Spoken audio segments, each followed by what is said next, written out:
जितनी भी हमारे अंदर गलतियां हैं वो विकार से होती हैं। विकार का मूल होता है सुसुख वांछा, सुसुख वांछा का मूल होता है देहाभिमान, और देहाभिमान अज्ञान से होता है, और अज्ञान भगवान से विमुख होने पर होता है, प्रभु से विमुख होने पर होता है।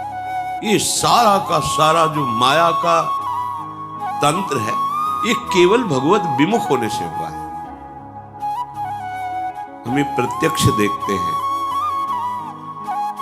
जहां हमारे हृदय में छुपाव कपट, वही माया नष्ट कर देती है। हृदयेश्वर से क्या छुपाव करना? तुम्हारी माया बाजी पसारी विचित्र, सुनि मुनि मोहे काकी कौन।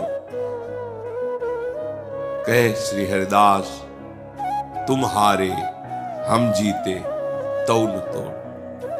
हरि यदि आप कहो कि तू बहुत गंदा है, तो मालिक ये माया किसकी है? आपकी ही है ना। बड़े बड़े ऋषि मुनि किसकी गोद में बैठकर आपको भूल जाते हैं? आपकी माया ना, तो है किसकी? तुम्हारी माया बाजी पसारी विचित्र, तो समझ में ही नहीं आती। और आप सदैव हमारा हित करने में लगे हैं, और मैं सदैव आपकी आज्ञा उल्लंघन कर रहा हूं। पर वाह मेरे प्यारे, आप मेरा साथ नहीं छोड़ रहे। यद्यपि आप हार चुके हो मुझे सुधारते सुधारते, मैं बिगाड़ते बिगाड़ते जीत गया हूं, फिर भी आप अपनी कृपा की बान नहीं छोड़ते। आप हम पर कृपा कर ही रहे। ऐसा तो मेरे प्रभु का स्वभाव है। और आप प्रभु से भी छल कपट दुराव, अरे ये इतने कृपालु हैं, बस जैसे हो वैसे इनके सामने पे बस नहीं मानना। जीव का स्वभाव है ना मानना, इसी से ये दुर्गति हो रही। नहीं, भगवान और गुरुदेव और भगवत प्रेमी महात्मा ये कहने को तीन है, वैसा ही हृदय जैसा भगवान का वैसे ही भक्तों का हृदय हो जाता है। क्योंकि भगवान कहते साधु हृदयम मह्यम, मैं साधु का हृदय बन जाता हूं। साधु का हृदय मैं बन जाता हूं, मैं ही हृदय बन जाता हूं। अगाध हृदय में करुणा होने पर भी जब आप कपट करते हैं, छल करते हैं, देखो अनंत जन्मों की बिगड़ी केवल धामवास से बन जाएगी। कामी हो, क्रोधी हो, लोभी हो, मोही हो, कुछ भी, बस एक बार हजारों बार कहे, वैष्णव अपराध न बने, गुरु द्रोह न बने। बस तुम जैसे पड़े रहो, यहां पड़े रहने से भगवत प्राप्ति हो जाएगी। पड़े रहने से, अरे धाम है भाई, ये कोई तीर्थ थोड़ी। तीर्थराज प्रयाग भी जहां मस्तक रगड़ते हैं, ईश्वर कोटि के महापुरुष जहां की रज की याचना करते हैं, उस परम पावन धाम में आप वास कर रहे हैं। कहीं वास करके साधु समागम है, साधु समागम के प्रभाव से भजन, रात दिन आपकी दिनचर्या भागवतिक, तो आपके लिए भगवत प्राप्ति कोई कठिन बात है क्या? परे हम देखते हैं कपट का जाल हम प्रभु से भी रखते हैं, गुरुदेव से भी रखते हैं, अपने हृदय की बात उनको नहीं बताते हैं। मन ही मन जो हमारे अंदर प्रेरणाएं आती हैं उसके अनुसार कार्य करते हैं। फिर जानते, अभी इसी शास्त्र में आप आगे श्रवण करेंगे, जब कोई गुरु आज्ञा का उल्लंघन करता है और अधर्म आचरण करता है, तो जो राक्षस लोग हैं, दैत्य लोग हैं, उनका आवेश उन पर हो जाता है। आगे प्रश्न आगे आगे आएगा, जो अभी चरित्र सुनाएंगे उसमें आगे है कि ये भीष्म कैसे मार सकते हैं पांडवों को, कैसे मार सकते हैं पांडवों के पक्ष को। तो दैत्य लोग कहते हैं युधिष्ठिर को, तुम्हें बिल्कुल निश्चिंत रहना चाहिए, हम सब तैयार हैं। ये अमुक भीष्म के हृदय में जाएंगे, ये द्रोणाचार्य के हृदय में जाएंगे, क्योंकि अधर्म का पक्ष लें, इसलिए मेरे उनके प्रवेश करने में कोई भय नहीं। अब भीष्म कार्य नहीं करेंगे, मैं कार्य करूंगा उनके शरीर में बैठकर। आश्चर्य हुआ कि हो, ये जो आज्ञाओं का उल्लंघन करते हैं उनकी बुद्धि इतनी भ्रष्ट हो जाती है। उन्हें बताया कि जो अधर्म आचरण करता है मेरे लिए खुला दरवाजा हो जाता है। मैं राक्षस उसके हृदय में बैठकर ऐसे आचरण कराता हूं कि अपनी पार्टी में सम्मिलित कर लेता हूं। बोले तुम्हारी बुद्धि क्यों काम? क्योंकि वो आविष्ट हो चुकी है, असुरों से आविष्ट, आसुर भाव वहां प्रकाशित हो गया है। बार बार कहते हैं केवल बात मान लो, कोई नहीं छू पाएगा। जीते विनायक शुभ अशुभ विघ्न करे नहीं कोई। पर बात क्या, प्रभु से भी छल, सामने कुछ और चेहरा, पीछे कुछ और चेहरा।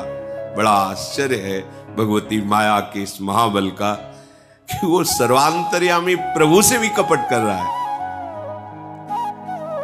रोज सत्संग सुन रहे हो तो हम आपसे प्रार्थना करते हैं, किसी और से कहने की जरूरत नहीं। जैसे हो वैसे के वैसे प्रभु से प्रार्थना करो, उनको अपने हृदय की बात बताओ, उनके सामने रो, गुरुजनों से बात बताओ, रो। वो कहे या ना कहे ठीक हो जाएगा, अपने आप ठीक हो जाएगा।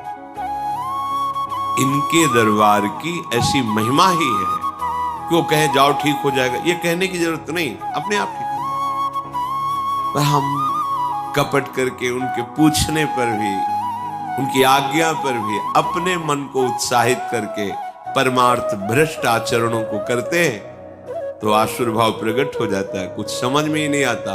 और जब समझ आई तब समझने लायक नहीं रह जाता। इसलिए रोज सत्संग सुनते हो, आप सबसे प्रार्थना है, आप जो अधर्माचरण करेंगे उसका फल तो न्यून हो सकता है माना, पर इन दैत्यों का, इन असुरों का प्रवेश करने का रास्ता बन जाएगा। ये आसुर भाव, ये राक्षसी भाव तुम्हारे अंदर आकर फिर वो कृत्य कराएगा जो तुम बाद में कहोगे कि मैंने किया ही नहीं, पता नहीं कौन मेरे से करवा लिया। ये शास्त्र के रहस्य की बात बता रहे हैं आपको। इसलिए बहुत सावधान, बहुत कीमती जन्म है।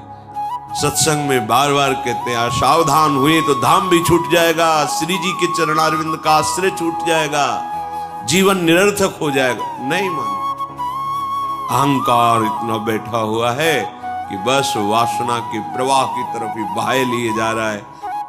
अरे डूबने वाले को एक तिनके का सहारा बहुत बड़ा होता है, फिर तुम्हें तो लाडली जो का सहारा मिला है, भव समुद्र में कैसे डूब सकते हो? गुरुदेव का सहारा मिला, कैसे डूब सकते हो? पर तुमने तो सहारा नहीं, सहारा तो लिया भोगों का, छल का, कपट का सहारा लिया, डूब जाओगे। सत्संग सुनो, उसे आचरण में उतारो और मन से लड़ना सीखो। ये मन से जो तुम हार रहे हो, इसमें तुम्हारी कमी है। तुम इतना दुलार मन को क्यों करते हो? थोड़ा प्यार तो प्रभु से कर लो, प्रभु के नाम से कर लो, प्रभु के जनों से कर लो, प्रभु की बात पर कर लो। अनंत जन्मों से इसी मन का दुलार करते रहे हो, इस जन्म में थोड़ा तो समझ जाओ। पर वो समझना नहीं, अपनी समझ को वासना के हाथ समर्पित कर दिया तो कैसे समझ पाओगे? उपासना के हाथ समर्पित कर दो, अभी ठीक हो जाओगे, अभी समझ जाओगे। कुछ ठीक नहीं होना, बस स्वीकृति बदल देनी। जहां स्वीकृति बदली तुम विजय प्राप्त कर लोगे। न तुम स्त्री हो, न पुरुष हो, भगवान के अंश हो, प्रियाजू के निज जन हो, ये कहां स्वीकृति? स्त्री भाव में हुए तो काम, क्रोध, लोभ, ईर्ष्या मुझे, पुरुष भाव में हुए तो इसी भाव की स्वीकृति से तुम्हारे अंदर ये सब दुर्गति वाले लक्षण हैं। भाव को तो बदलो, पर कोई सुनकर, समझकर, मानकर के बिरला ही चलता है। नहीं, सब मनमानी, हे मनमानी। इसीलिए भगवत प्राप्ति बहुत कठिन कही जाती है, इसीलिए संत समागम का फल मिलना बहुत कठिन हो जाता है, क्योंकि सब अपने मन मानी। अरे थोड़ा तो गुरु मानी बनो, थोड़ा तो शास्त्र आज्ञा का पालन करो। ये जन्म बहुत कीमती। देखो वैसे ही प्रारब्ध कर्म बड़े बड़े संतों को देखो कष्ट दे रहे, तो आप विचार करो जरा, क्या आप सदैव सुखी रहेंगे? क्या आपका सदैव शरीर स्वस्थ रहेगा? क्या आपको सदैव सहयोग मिलेगा सांसारिक व्यक्तियों का? आज तुम्हारा शरीर स्वस्थ है, तुम जवान हो, तो तुम्हारे शरीर को भोगने के लिए तुम्हें मित्र मिल जाएगा। कल जब तुम्हारा शरीर अस्वस्थ होगा और तुम्हारा पाप कर्म बढ़ जाने के कारण सब कुछ क्षीण होगा, तब तुम्हें जिससे मिलना चाहिए उससे मिलने की सामर्थ्य नहीं रह जाएगी। फिर जो दुख मिलेगा तुम झेल नहीं पाओगे। मान जाओ, धर्मयुक्त विषय का सेवन करो, नाम जप करते हुए इतना बल बढ़ाओ कि मन से लड़के उसको परास्त कर दो, तो विजयी हो जाओगे। प्रभु के जनों के हृदय में जो प्रेम है वो तुम्हारा उत्थान कर देगा, वो तुम्हारा मंगल कर देगा। देखो, श्री भगवान स्वयं करुणा करके उपदेश करते हैं, तुम्हें कुछ नहीं करना, केवल मेरा चिंतन करो, मैं सब संभाल लूंगा। अनन्यश्चिन्तयन्तो माम ये जना परिपासते तेषां नित्याभियुक्तानां योगक्षेमं वहाम्यहम्। क्यों नहीं आप इस बात को समझते? राधा राधा राधा राधा सब संभाल ले, पर नहीं करना। छुप छुप के पापाचरण करना, छुप छुप के गंदी बातों का अंदर विस्तार बढ़ाना, छुप छुप के धर्म विरुद्ध मार्ग चलना, और बाहर से सत्संगी बने रहना, बाहर से भक्त का बाना पहने रहना, ये क्या है? तुम प्रभु को ठगना चाहते हो। विश्वात्मा सर्वज्ञ प्रभु से धोखा नहीं, तुम अपने आप से धोखा कर रहे हो, अपने आप का पतन कर रहे हो। इसलिए सावधान रहिए, बहुत बढ़िया अवसर आ गया है, निकल चलिए। नहीं, भगवान की दुरंत माया बख्शती नहीं किसी को, आप बस इतना समझो। ये उसी को आगे निकलने देती है, मार्ग दे देती है जो ईमानदारी से भगवान का आश्रय लेकर सत्य भाव से मार्ग में चलता है और चलने का अभिमान नहीं रखता है। माया रास्ता जो निकल जाओ, नहीं तो ऐसे उसके पास जाल है कि कहीं से भी वो आपको गिरा सकती है, क्योंकि भगवान की है ना, किसी और की नहीं। जो भोजन है ये जीवन का एक बहुत बड़ा अंग है, हमारे प्राणों का पोषण होता है, और सूक्ष्म बात, इससे हमारे मन का निर्माण होता है। अगर हम अपवित्र भोजन, गंदे विचारों से युक्त बनाया हुआ भोजन, अधर्म के द्वारा कमाए हुए धन से भोजन, तो हमारे मन को वासना में कर देगा, मलिन कर देगा, और बुद्धि को निर्णय ठीक करने की शक्ति का अपहरण कर लेगा। अगर हम इस पद्धति से भोजन पाते तो हमारी बुद्धि प्रकाशित होगी और मन ठीक हो जाएगा। वैसे भी ग्रामीण कहावत में भी जैसा खाए अन्न वैसा बने मन, इसका बहुत बड़ा प्रभाव पड़ता है। तो धर्म से कमाए हुए अन्न को जब हम रसोई में अमनिया करें तो उस समय विषय वार्ता, विषय चिंतन नहीं होना चाहिए। अंदर ही अंदर नाम जप करो, भगवत चिंतन करो और विचार करो कि प्रभु को भोग लगाना है, चाहे गृहस्थ हो चाहे विरक्त। प्रभु को अर्पित करने की भावना में ही पवित्रता आ जाती है। छूना मत, श्री जी को भोग लगाना है, एक पवित्रता आ जाती है। और जब हम भोग लगा के प्रसाद पाए तो दूसरे हाथ का स्पर्श न हो, बाएं हाथ का स्पर्श न हो। जैसे जो लोग दोनों हाथों से ऐसे, ये बुद्धि को खराब करने वाला, ऐसे नहीं पाना चाहिए। बाएं हाथ को अलग करके दाहिने हाथ से, एक हाथ से ही भोजन पाने का विधान है, आराम से केवल नाम जप करते हुए। दूसरा, शब्द रहितम, भोजन पाते समय आवाज नहीं करनी चाहिए, मौन रहना चाहिए। नाम जप करो अंदर से, कोई पद चला लो, शांत करो। भोजन परोसने वाला रोटी हल्ला मचा के ये ऐसा नहीं, वो जब आपके सामने परोसने आ रहा है, वो जो दे रहा है आपको आवश्यक है, ले लीजिए। नहीं आ रहा है, जितना आया है राधेश्याम पाली। गृहस्थी में तो स्वयं आपने बनाया, भोग लगाया, आराम से बैठ के नाम जप करते हुए पाइए।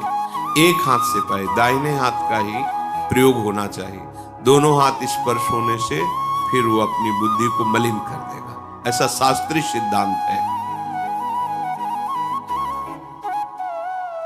पात्र में एक ही हाथ का स्पर्श होना चाहिए। ऐसे प्राय जो लोग सत्संग नहीं करते, साधु सेवन नहीं, वो दोनों हाथों से ऐसे नहीं पाना चाहिए, शास्त्र निषेध। तो भोजन भगवत चिंतन करते हुए बनाएं, प्रभु को अर्पित करें, और जब प्रसाद पाए तो मौन रखें। उस समय प्रसाद के समय बोला नहीं जाता, बातचीत ये वो ऐसा नहीं। किसी की तरफ देखो मत, अपने प्रसाद की तरफ देखो, सावधानी रखो। एक एक कवल में भगवत नाम जप, राधा राधा राधा।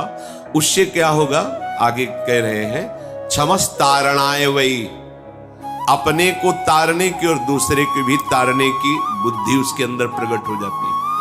हम लोगों की आज जो बुद्धि मलिन है ना, मनमानी आचरण करने का आदेश कर रही है, उसका कारण यही है। बहुत तरह से हम अपनी बुद्धि को अपवित्र करते रहते हैं। आहार पूरे जीवन का आधार है। भोजन ठीक है तो सब ठीक हो जाएगा। भोजन धर्म युक्त कमाए हुए धन से, भगवत चिंतन करते हुए रसोई में अमनिया करके, भगवत अर्पित करके, प्रसाद स्वरूप मौन धारण करते हुए, नाम जप करते हुए प्रसाद को एक हाथ से पाना। इससे क्या होगा, कह रहे हैं, सात क्षमस तारणाए वही, वो अपने को भी तारने में समर्थ है और दूसरे को भी तारने में समर्थ हो जाएगा। क्या होगा, उसकी बुद्धि भगवत परायण हो जाएगी।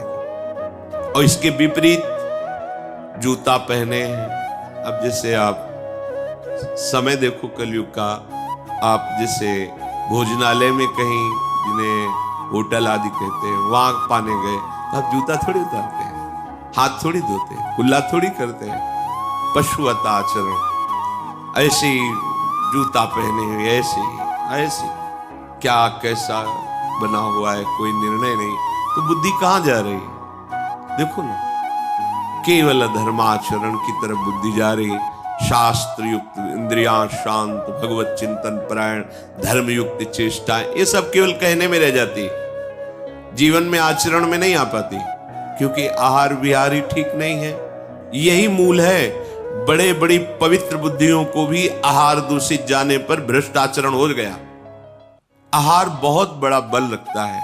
जिसने कभी जीवन में मदिरा एक बूंद भी जबान में नहीं रखी, और जिसने कभी किसी की निंदा नहीं की, और जो विधि पूर्वक शास्त्रों का स्वाध्याय करता है और नाम जप करता है, वो पूरे विश्व को तार देगा, अपने आप को भी और पूरे विश्व के तारण करने की सामर्थ्य रखता है। ये साधारण बात नहीं है। जो आजकल के नवीन अवस्था के बच्चे खिलवाड़ में मदिरा को पीते हैं, क्या है, जिसके मुख में कभी जीवन में मदिरा नहीं गई है, किसी प्रकार से किसी की निंदा नहीं की, दोष आरोपण नहीं किया, और जो शास्त्र स्वाध्याय भगवान नाम जप करता है, सहज में मन शांत होकर उसका भगवदाकार हो जाता है। पूरे विश्व तारने की तात्पर्य है कि अगर पूरा विश्व उसकी बात मान ले, उसका आश्रय ले ले, तो उसका कल्याण करने में वो समर्थ है। यह हव्य, यज्ञ और काव्य, श्राद्ध, जितनी भी वस्तुएं हैं, ऐसे भजन करने वाला सबको पाने का अधिकारी है। यदि ऐसे जिसने कभी मदिरा नहीं, कभी मांस नहीं, शास्त्र स्वाध्याय, नाम जप, भगवत परायण, उसको दिया हुआ दान ऐसे सफल होता है जैसे प्रज्वलित अग्नि में दी हुई आहुति। साधु को कभी किसी अस्त्र से किसी पर प्रहार करने की जरूरत नहीं होती। मन्यु प्रहरणा विप्रा न विप्राहा शस्त्र योधिना निहन्युर्मन्युना विप्रा वज्रपाणि दिवासुरान। साधु का अस्त्र है क्षमा। वो किसी लोहे या धातु से बने हुए हथियारों को पास रखकर उनसे प्रहार नहीं करता। जैसे त्रिभुवनपति इंद्र के हाथ में वज्र विराजमान है और जिस पर प्रहार करें अमोघ है, ऐसे साधु का असंतुष्ट हो जाना अपराधी को नष्ट कर देता है। अस्त्र की जरूरत नहीं, मारने की जरूरत नहीं, मुस्कुराने की जरूरत है। ध्यान रखना, अगर कोई साधु नाराज होकर तुम्हारे अपराध पर तुम्हें कटुवचन बोल दे, दंड विधान कर दे, तो जय मनाना, भगवान तुम्हारी जय हो, तुमने निर्मल कर दिया। अगर वो मौन होकर के निकल जाए तो घबरा जाना, फिर तुम्हें कोई नहीं, वो वज्र जैसे अमोघ, ऐसे यहां कह रहे हैं। वज्रपाणि रिवासुरान निहन्युर्मन्युना विप्रा। वो उपासक, वो साधु, उसी को भगवान में संकेत करते हैं शंकर जी। उमा क्षमा शापहुते भारी, अपने कर्म जाए अपकारी। भगवत मार्ग के उपासक को ये गुरुजन कृपा करते हैं, जब हमें दंड देते हैं, जब 3 दिन भोजन नहीं, ऐसा नहीं, चलो या सभा में डांट दिया, फटकार दिया, जो भी दंड विधान, निपट गए। त्रिभुवन में अब कोई तुम्हें उस कर्म का दंड नहीं दे सकता। भारी से भारी अपराध को 2 शब्दों में खत्म कर दिया। अगर वो मौन हो गए और उसके विषय में कुछ नहीं बोला, शांत रह गए, तो ये अब अमोघ वज्र है, अब इसे तुम नहीं झेल पाओ। समय आने पर जो अपना प्रभाव प्रकाशित करेगा, नष्ट हो जाएगा। ये जैसे पापाचरण करते हैं और वर्तमान में खुशी नजर आते हैं ना, तो इसका तात्पर्य होता है जो सुकृत उनको आगे बचाने वाले थे, उनको भेजा जाता है, क्योंकि अपराध भयानक बन रहा है, सुकृत पहले नष्ट किए जा रहे हैं, जाओ फटाफट खत्म हो। अब उसको लगता है मैंने सब कुछ किया, कुछ नहीं बिगड़ा ना। अब वर्तमान का भयानक अपराध जब उन सुकृतों का नाश कर देगा, फिर इसके बाद जब उसका प्रोसेस शुरू होगा, फिर किसी की सामर्थ्य नहीं। जो इस रहस्य को नहीं जानते उसे कहते सावधान रहो, सावधान, तुम्हें पता नहीं ये बहुत प्रबल कर्म है जो नष्ट ही कर देगा, और कितने युग तक ये चलता रहेगा नष्ट करने के लिए, इसका कोई प्रमाण नहीं है। संत द्रोही, गुरु द्रोही, भगवत द्रोही कहीं भी ठौर नहीं, कहते ना इनके नरक में भी ठौर नहीं मिलेगा। तो वास्तविक नरक में भी ठौर का तात्पर्य कि जो नारकी जी दंड भोग रहे हैं वो और दंड देते हैं कि तू तो हमसे भी गिरा हुआ है। मन्यु प्रहरणा, तुम्हें प्रहार करने की जरूरत नहीं है। युधिष्ठिर जी कहे, जो साधु हैं, जो उपासक हैं, भगवत मार्ग के पथिक हैं, वो किसी बाहरी अस्त्र का प्रहार नहीं करते। वो क्षमा, तुम्हारा मंगल हो, ये उनके हृदय। पर उनका कर्म जो है, भगवान कपिल देव जी ने जा भस्म हो जाए ऐसा थोड़ी कहा सगर के 60,000 पुरखों को। वो बस उद्दंडता उन्होंने की, किसी ने अश्व को उनको आश्रम में बांध दिया और समाधिस्थ थे। ये चोर है फिर समाधि का नाटक करता है, ऐसा उद्दंडता, उनके तेज ने उनको भस्म कर दिया। उन्हीं के उद्धार के लिए भगीरथ जी गंगा जी को लाए। उन्होंने थोड़ी कहा कि जा भस्म हो जाए, ऐसा नहीं, उनके तेज ने भस्म कर दिया।